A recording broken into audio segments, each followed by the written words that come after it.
New Zealand లో దుండగులు కాల్పులకు తెగబడ్డారు. మసీదులను టార్గెట్ చేసుకుని కాల్పులు జరిపారు. క్రిస్ట్ చర్చ్ ఏరియాలో ఉన్న 2 మసీదుల్లో ప్రజలు ప్రార్థనలు జరుపుతున్న సమయంలో విచక్షణ రహితంగా కాల్పులు జరిపారు. ఈ ఘటనలో ఓ చిన్నారితో పాటు 8 మంది ప్రాణాలు కోల్పోయారు. మృతుల సంఖ్య పెరిగే అవకాశాలు ఉన్నాయని న్యూజిలాండ్ పోలీసులు చెప్తున్నారు. క్రిస్ట్ చర్చ్ ప్రాంతాన్ని పోలీసులు తమ అధీనంలోకి తీసుకుని సోదాలు చేపట్టారు. కాల్పులు జరిపిన ఓ వ్యక్తిని అదుపులోకి తీసుకున్నారు. ఇతర మసీదుల్లో కూడా అలర్ట్ ప్రకటించి అక్కడి నుంచి ప్రజలను ఖాళీ చేయించారు. ఇవాళ ప్రజలు మసీదుల్లో ప్రార్థనలకు వెళ్లొద్దు అంటూ పోలీస్ కమిషనర్ ఆదేశాలు జారీ చేశారు. స్కూల్స్ ను తాత్కాలికంగా మూసివేశారు.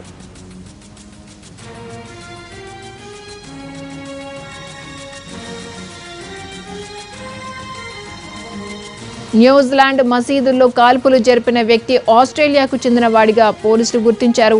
వలసవాదులకు వ్యతిరేకంగా ఉన్న ప్రభుత్వ విధానాలను వ్యతిరేకిస్తున్న దుండగుడు కాల్పులతో కలకలం సృష్టించాడు.